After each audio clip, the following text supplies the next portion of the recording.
think of you tonight, standing under the full moon, wherever you are you thinking of me too? I contemplate true love and wonder if you'll ever come. But whether you're far away or close beside me after all, I'll be waiting for the time, I'll be waiting for the day. I'll be waiting for that night when I'll sink into your embrace. I'll be waiting for the one who will make it worth the wait. And I'll be waiting for the proof that I'm not sleeping awake. I'll wait for you. That is a portion of the poem that I wrote called Waiting. How many of you enjoy writing poems? I do. Evidently, too many Americans don't. According to the website csun.edu, it states that 250 billion hours is spent watching TV by Americans every year. I believe that that's a result of boredom and lack of creativity. That's the reason why today I would like to discuss with you the importance of creativity, how to develop an idea for a poem, and how to develop the actual poem.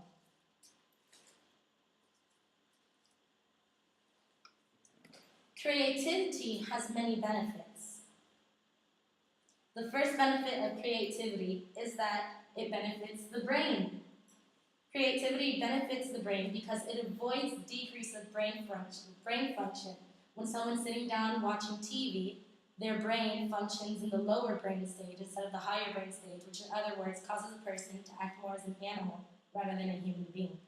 I also learned that when a person learns how to utilize their creativity, it allows them to understand both sides of their brains and use it in a better, healthier, effective way.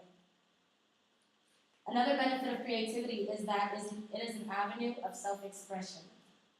It allows thought, whereas in conversations that's not always so. How many of you have been in an argument or a discussion where you spoke words that didn't actually come out the way you meant for it to come out, or didn't express you the way that you were supposed to be expressed? I'm sure that many of us have gone through that. The reason of that is because most of us speak before we think, rather than thinking before we speak. Whereas in creativity, we can avoid that problem because it allows thoughts, it allows time for us to really think about what we want to express, whether we're creating a painting, writing a poem, or choreographing a dance. That's another benefit of creativity. And through that, it relieves stress. It relieves those emotions within you that may feel bottled up.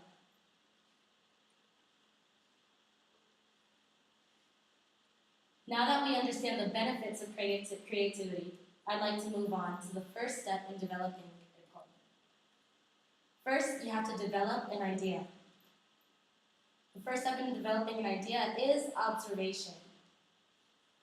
When you observe your elements, you observe your emotions, the environments around you, experiences, anything that inspires you to write.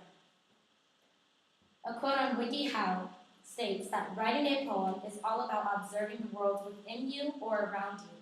You can write about anything, from love to the rusty old gate at the front at the farm, as long as you are enjoying it or finding release of tension through it. You are on the right track. The next step in developing an idea is determining your goal. You have to ask yourself, what do I want this poem to accomplish? Do you want it to describe the expressions within you, or would you like to describe the way your front porch looks? You have to determine your goal. The next step to developing a poem is actually developing the poem. First thing you have to do is brainstorm. Begin writing anything that comes to your mind. You can integrate a scene, you can integrate an emotion, just like you did in the developmental stage of an idea. After you begin writing, you should look for the right words. You can use a dictionary or you can use a thesaurus, and you can substitute words that have a greater meaning or a greater effect on what you would like to express. After you're done with that, you have to create the rhythm of the poem. Add the right amount of syllables and the way that you would like for your poem to flow. The last step in developing the poem is evaluating. Listen to your poem, see how it sounds, and make any necessary adjustments, and you'll see how your poem increases in its ability to be effective.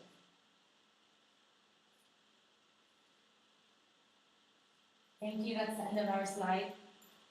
Through this speech, I have discussed the importance of creativity, how to develop an idea, and how to develop the actual poem.